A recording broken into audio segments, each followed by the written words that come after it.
I live up in Monroeville, Pennsylvania.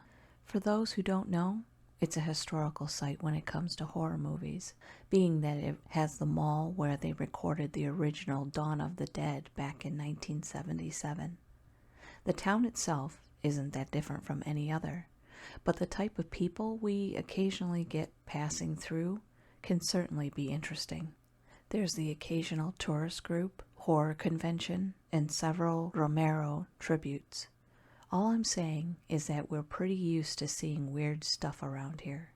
Not like every day, but more often than I'd like to admit. So when I first saw a flyer for something called the Traveling Graveyard, well, I didn't give it a second thought. However, it happened to be taped to a wall just outside of the Indian restaurant where I waited in line for my Friday night tikka masala, so I gave it a look. It took me a few seconds to even realize what it said.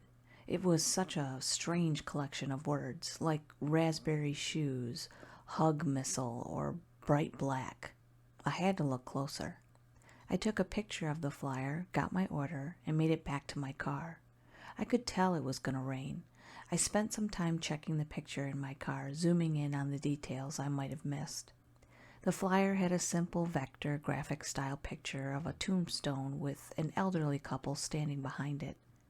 They were leaning against one another, smiling and looking straight forward. At first it looked fine, but once I zoomed in, I noticed little discrepancies. For example, they had too many teeth. I could count several rows of them.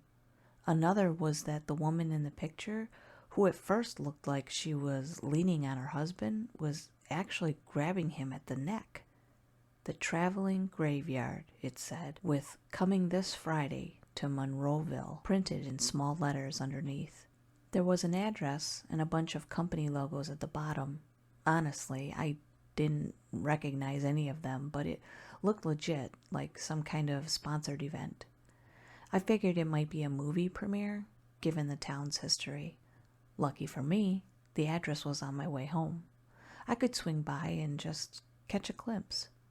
I hadn't heard of any big projects being filmed in the area, but sometimes those things can fly under the radar. Then again, it could be a club or some kind of opening event. There was no way to tell. I sent the picture of the flyer to my buddy Henry, who immediately called me up as I pulled out of the parking lot. The guy lives for horror stuff. "What the hell is it?" he spurted out, not even saying hello. "No idea. Checking it out on my way back." "I'll meet you there." "You don't have a car." "I'll bike." He hung up before I got the chance to ask him about it. Had no idea he even knew how to ride a bike. I made my way to the address.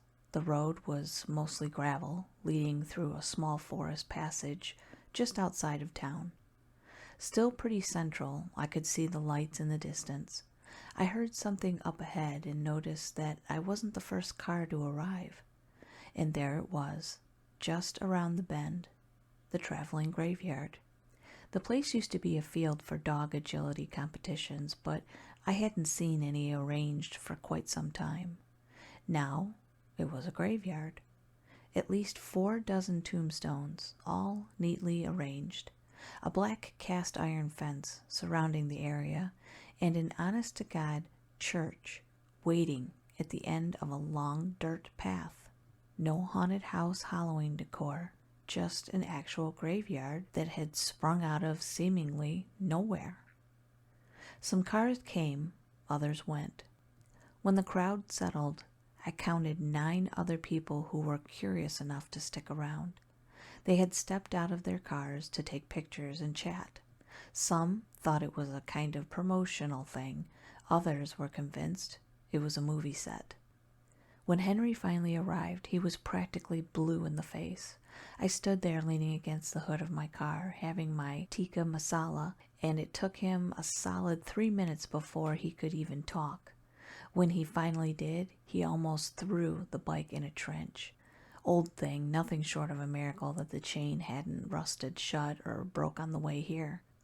You're driving me back," he wheezed. I just nodded, my mouth full of chickeny goodness. I pointed down the road towards the church.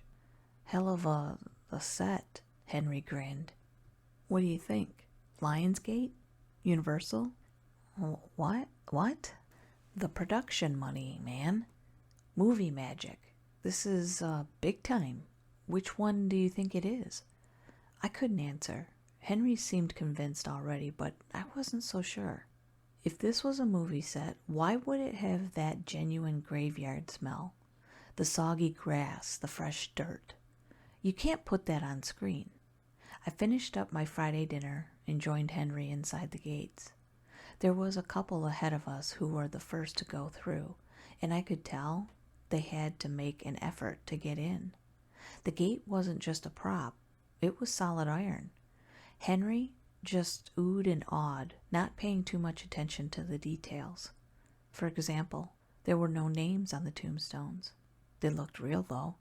We followed the others inside, walking all the way up to the church. It was a strange building, much smaller than a modern church. I couldn't imagine it being 2 pews wide. It was tall, though, and had a looming bell tower. I looked up to see if I could spot anyone up there, but it was getting too dark. The gathering rain clouds were helping. Henry elbowed me, pointing at the church. A little help? They were pulling the doors open. It took 3 of us to do it. Good thing we did, as the first drops of rain just started poking at us. We all gathered, expecting some kind of event manager to reward us for our curiosity. Maybe some movie swag or something. But as those doors swung open, there was nothing. Not a soul. Just dusty old pews, badly insulated, stained glass windows, and an empty altar up front. Not a single cross or Bible to be found, but plenty of dry and dead moths. The place was either ransacked or half-finished. Henry seemed to think the latter, while I was leaning more to the former. The peeling paint on the walls wasn't there just for show. It was old, probably lead-based, too. This is the nun kind of shit, Henry whispered reverently. Holy this might be a preview screening. Henry, I know you like the freaking view up there, but pull your head out of your ass, I snapped back. This is not a movie set. Like hell it ain't, he chuckled. Look, see? Plastic flowers. He picked up a flower from under a pew, only to realize that it wasn't plastic. It was dried. A strange, dry, tinted sunflower. The rain was picking up outside. Some of the others turned around to go back, but most of us stuck around to explore the church. We were already invested, and this trip had to mean something. Pennsylvanians aren't about to waste their Friday night just because someone decided to drag them out into nowhere. If anything, they'd be leaving with the communion wine and calling it a good one. I wasn't all too convinced, though. Some of it just looked a bit too real. Checking the pews, I could see little scratched out letters and numbers. There were a lot of years marked, but none of them seemed to date past 1890. There was also a whole slew of names hastily scrawled on the walls, possibly by children, judging by the height and legibility. At least a dozen names. Boys and girls. No surnames. I stepped back out into the rain and called my buddy Luke. Reception was a bit spotty, but the call got through. Yeah, he answered, trying to speak through the static. Hey, can you look something up for me? What? Look something up for me. It took me 3 tries to explain to him that I wanted some information on the traveling graveyard event. Maybe we had seen the wrong date, or there was some kind of misprint. This was clearly the right place, but it didn't seem like the right time. Luke said he'd look it up and call me right back. I stayed outside for a while, huddling under the roof. I looked down the path leading up to the church to see if the others had already made it out. I figured they had, since I couldn't see them anywhere. Then again, their cars were still parked outside. And another thing, the gate was closed. We had left it open. Why would they close it? I had this sinking feeling that I was missing something obvious, but I couldn't put my finger on what it was. Like that feeling when you leave home convinced that you're forgetting something important. I looked around, letting my eyes drift over the tombstones, but there was nothing out of the ordinary. Then again, the rain was making it all harder to see. Henry joined me just as Luke called me back. I kept getting disconnected the moment I pushed to accept the call. I got dropped over and over, 3 times in quick successions. On the 4th, a weak signal came through. I could barely make out what Luke was saying. There was so much interference that most of it came out sounding like he was stuck in a microwave. A few words pushed through, mostly asking things like, "What the hell?" and "What are you talking about?" It didn't take a genius to get that he had no idea what we were talking about and that this event was unheard of. I tried yelling the address back at him if he wanted to check it out himself. I spelled it out over and over, but he just couldn't hear me. Finally, as the 4th call disconnected, I texted him instead. I was surprised to see that it went through. Henry just sneered at me. "I don't like that look," he said. "What's going on?" "Where did the others go?" I asked, brushing some rain out of my hair. "What? What others?" The guys who left, there was like 4 or 5 of them." "Oh, they went back out, I think." Henry took me back inside, pointing to one of the stained glass windows. He was right. I could see a bunch of people walking back and forth between the graves. There was only one problem. There were 7 of them, not 4 or 5. Henry counted them with me, and the other remaining people in the church stepped up alongside us. We could barely make the others out in the rain, but it was clear that there were a few too many. "Maybe more came by," someone whispered. "Maybe they're the event people." "I can't see more cars," someone responded. "Were they always there?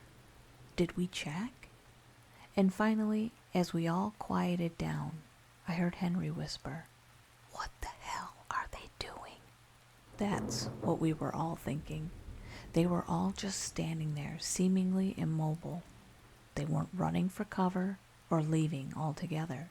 They just stood there as if held by some invisible will, puppets, waiting for their strings to be pulled.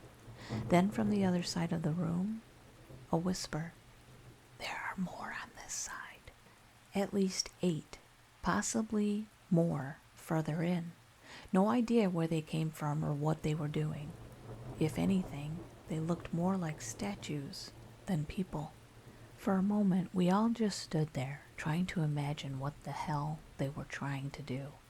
Finally, the couple who had stepped in ahead of us chimed in. They were leaving. I was inclined to join them, but something told me it was a bad idea. Besides, Henry wasn't ready to let me go just yet. If anything, he was getting excited. This all seemed like part of the event to him. Instead, the rest of us gathered at the open doors, watching the 2 wander into the rain. Only me, Henry, and this 16-year-old looking kid remained indoors. Once they got halfway, they turned to us and screamed. It was so damn fast. They came from both sides of the building, beelining straight for the 2. 16 bodies in total, all drenched by the rain. I could make out some vague shapes, like a girl in a white dress and a tall man with a black suit. They weren't really running. It was more of a strange walk, like their entire body was on a swivel. They rolled their spines back and forth, having their necks bobbing back and forth. One of them fell over, smacking his head on an unmarked grave. The couple made a run for the gate, but it was too high to climb. They tried helping one another, one stepping into the other's hands, But it was too late. Some kind of instinct wanted me to run out there and help them, but I didn't. I just stood there, waiting to see what would happen. They grabbed the man first. He was still holding up his arms, trying to get his girlfriend over the iron fence. They lifted him off of his feet in what looked like the most casual effort, and a second later, they threw him straight up. Like a balloon taking flight, he accelerated upwards, past the rain, the clouds, and into the sky. He kept tumbling back and forth, weightless and desperate. He flailed like a bird with a broken wing, but it was useless. I could hear him screaming as he went higher and higher and higher. His panicked screams faded into the rain. They only managed to grab the woman by her foot, but it was enough. It was as if she was put into a spin, her head and body drifting upwards as she grasped for the fence. It slipped by her fingers as her piercing death scream cut through my nerves like a hot knife. The higher she went, the more passive the crowd became. They slowed down, and the swivel of their bodies was stiffened into a statuesque, back-straightened stance. The three of us just stood there, not knowing what to do. I couldn't move. I wanted to slam the door shut, but I didn't know what would set them off. I didn't dare to look at Henry or the kid. I barely managed to force air into my lungs. Henry's world had shattered. I could hear him muttering, "What the hell?" over and over and over. He had the look of someone trying to figure something out, but the answer never came. After a few minutes we moved. We noticed no one came at us. They seemed to have gone back into some kind of inactive state, and nothing seemed to rattle them. At one point, Henry almost laughed. The adrenaline must have gotten to him. "It's fine," he said. "We got this." Before I got the chance to say anything, he knocked on the door. Both me and the 16-year-old looked at him like he had signed our death sentence. My heart leapt out of my chest. But nothing happened. He knocked, and they didn't even turn around. "Get your head straight," I whispered. "You're not just messing with your freaking life." Henry just smiled through his teeth, but I could see he was just as scared as I was. Pupils wide, short, shallow breaths. Hell, the 16-year-old was probably the only one of us actually paying real attention. She was short with black hair, some kind of pixie cut, and had a nose ring. She kept looking back and forth, both between the two of us, and at the crowd gathering outside. She tapped my shoulder, forcing me to make eye contact. "Help me with this." We started dragging one of the doors shut, but it was way too heavy. It had been one thing pulling it open with dry dirt under our feet, but now, with the rain, it was getting downright difficult. It wasn't until Henry got out into the rain to push that we made some progress. But the moment he stepped into the rain, they all turned towards us. Like a motor spinning to life, their movements became animated, every limb a fluid motion, heading our way with complete abandon. They stumbled over one another, over the graves, slipped in the mud, but kept going forward.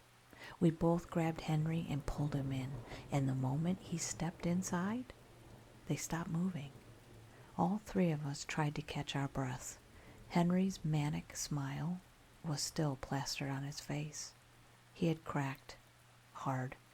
"It's the rain," said the pixie cut girl. It's something with the rain." Using my belt and plenty of patience, we pulled the other door shut. There was no luck, but as long as we kept out of the rain, it seemed simple enough. The bodies outside weren't paying us any attention. The pixie cut girl kept rambling on about whatever wild theory came to her mind. Aliens coming to take us away, some kind of rapture, but it all came back to that one point, that it was all connected to the rain. Henry had other ideas. He figured we ought to just stay inside and call for help, which in itself wasn't a bad idea. It's just that we couldn't get any coverage. Looking up, hoping some kind of god would give me a hint, I stumbled upon an idea. "The bell tower," I said. "We can climb up there." So we did. We made our way to the second floor. The pixie cut girl was the lightest of us and had the most expensive phone. We figured that rickety old ladder would hold her. We double and triple checked it, and it seemed fine, but she was hesitant. Finally, she just shook her head. "You do it," she said, pointing at me. "I'm not getting up there." There was no time to argue. I started climbing, one creaky rung at a time. When I finally made it up, I could see all through the graveyard. The rain was pouring down, making the roof of the bell tower creak. In the distance, I could see the edge of the iron fence, but everything outside of that was covered by the rain. There could have been a dozen police cars just outside, and I would have no way of knowing. That's when my phone started buzzing. Missed calls and messages, all from Luke. "Where are you? Hello? Is this a prank? Pick up." And finally, a picture. A selfie of Luke standing in an open, empty, damp field.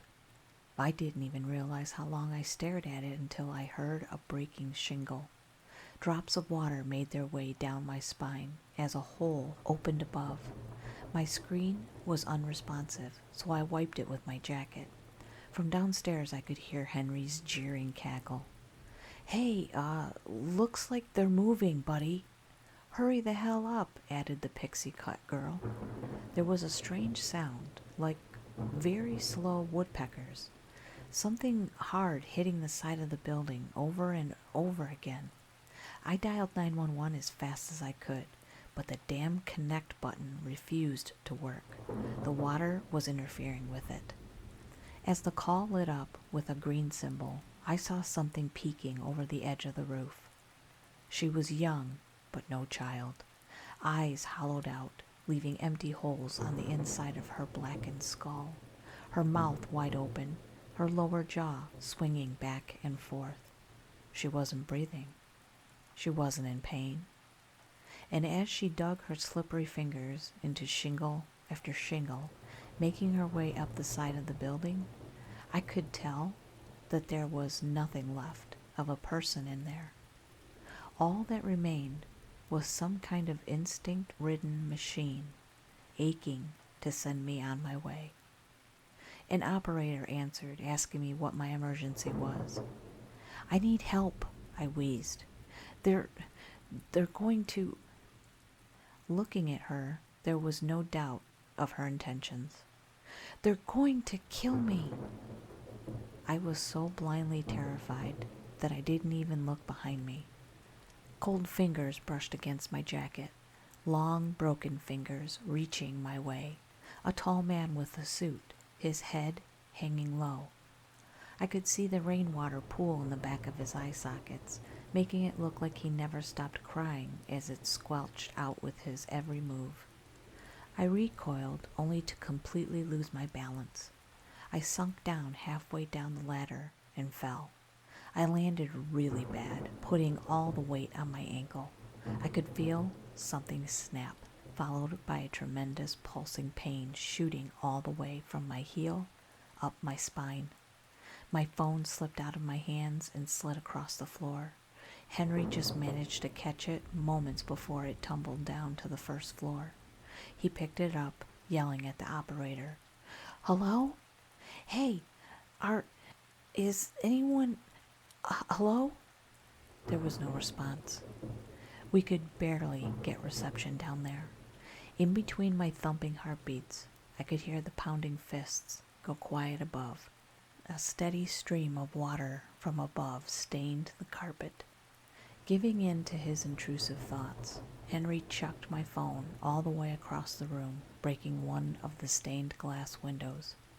In the aftermath, I did my best to support my probably broken ankle.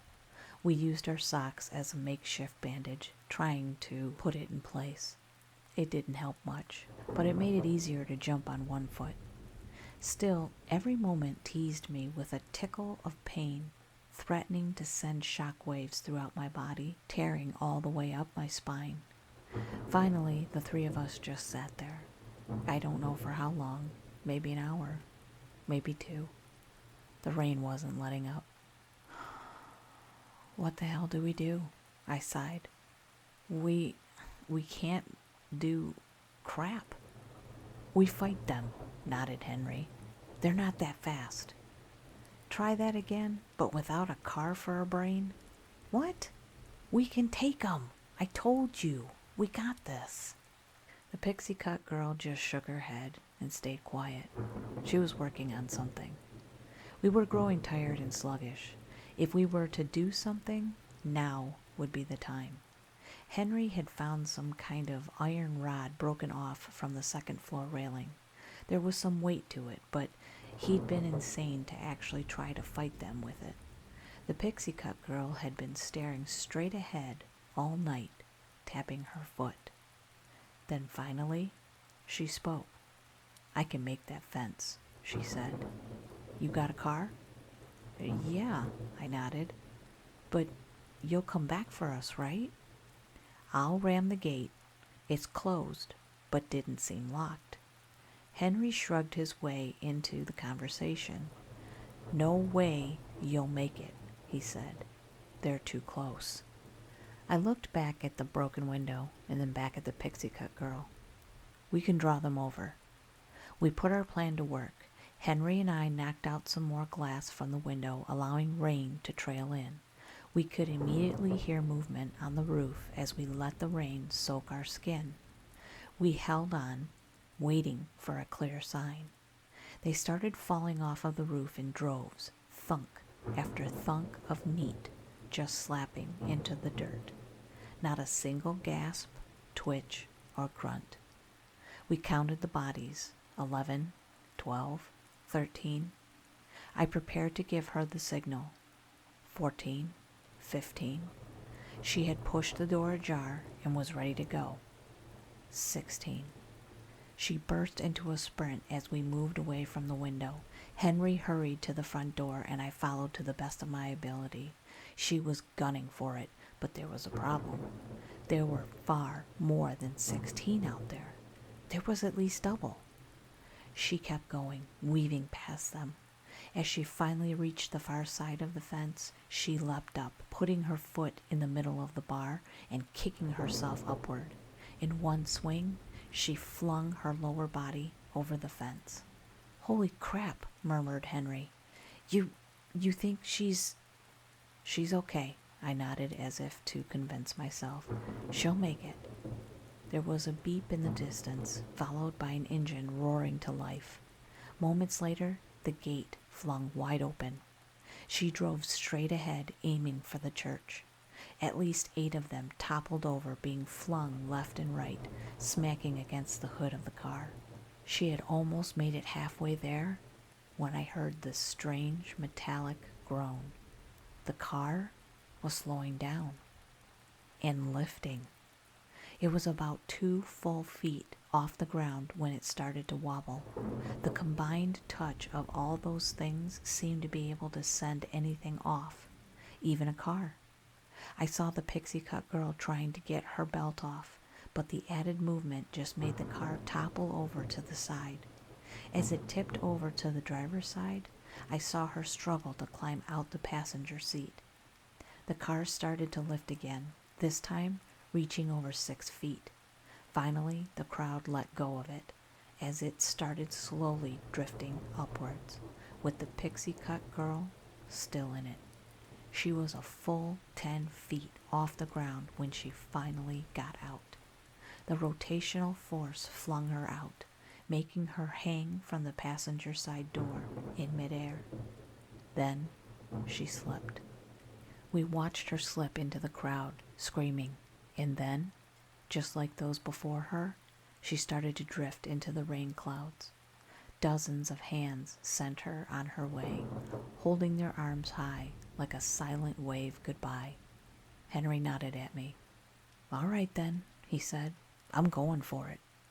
I didn't react in time. He bolted out the door, swinging wildly with his iron rod.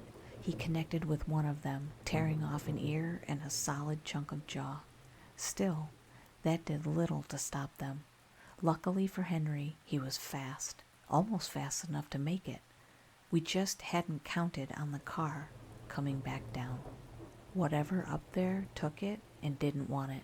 The car came crashing down with a deafening crunch, taking both Henry and two of those things with it as it belly flopped into the mud. And then there was just me, my screams, and the rain. For hours, I just wandered back and forth on my own. I kept trying to make up a plan in my head, but all I ended up with was this sense of my stomach lifting into the air. That sucking kind of feeling you get when you fall. I had nothing to eat. I sure as hell wasn't going to drink the rain. In the end, I was left with only one choice. I had to try. I stepped up to the open doors, steeling myself for what's to come. I saw the crowd outside, waiting in the rain. They knew there was one left. I did that at least 4 times, stepping up, backing down. I couldn't force myself to die like that. I just couldn't. Finally, I just collapsed into the front pew, screaming in frustration. Not like that would move those things anyway. I noticed something under one of the pews. The couple who had been first inside had forgotten a small bag. Apparently, they had anticipated bad weather as there was a folded-up umbrella inside. It wasn't a good plan, I'll admit to that. I couldn't tell how those things worked, but this was the best thing I could come up with and the greatest chance I had. I unfolded it carefully and tried to step outside, just a little. As the first raindrops hit the plastic, I expected explosive movement. Instead, I got nothing. Inch by inch, I made my way outside. I tried my best to put a smooth weight on my foot, but I just ended up jumping. Taking those little jumps in the mud was close to suicide. One slip up, and that would be that. I could barely hear my panting breaths over the pouring rain. At one point, I held the umbrella at a bad angle. Some water touched the back of my leg, causing all now 40-something creatures to turn my way in an instant. I stopped, and they did too. Empty skulls all around, hungrily waiting for me to slip up. Little by little, I made my way past them. Some were only a few feet away. I walked past the gate, and I kept walking. I didn't even notice when the rain stopped or the sun came back out. I didn't notice I was back in that dog agility field. I barely even reacted to Luke waving me over from the parking lot. Turns out, everything was gone. Not just the people, but our cars and the graveyard itself. Only thing I could find that showed Henry had ever been there was his rusted out bike by the side of the road. Maybe the church was never there to begin with, at least not in this world. And yet, it was the realest thing that ever happened to me. They never found the others, or my car, or anything else.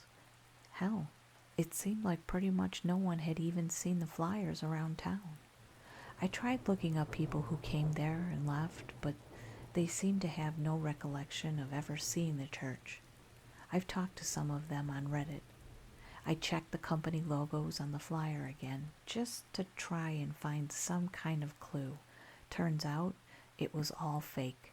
There were some people who claimed to have seen someone put the flyers up, but all I got was that she looked young. I've never seen or experienced anything like that night. Nothing. But this is why I always keep an umbrella around. That's the end of this story. Has anything weird ever happened to you while you were like in a graveyard or near a graveyard? Let me know in the comments. If you like this video, please give it a like, and if you haven't subscribed, I really hope you do so. Wherever you are and whatever you're doing, I hope you're having a wonderful day or night, and I'll see you on the next one, guys. Thank you. Bye.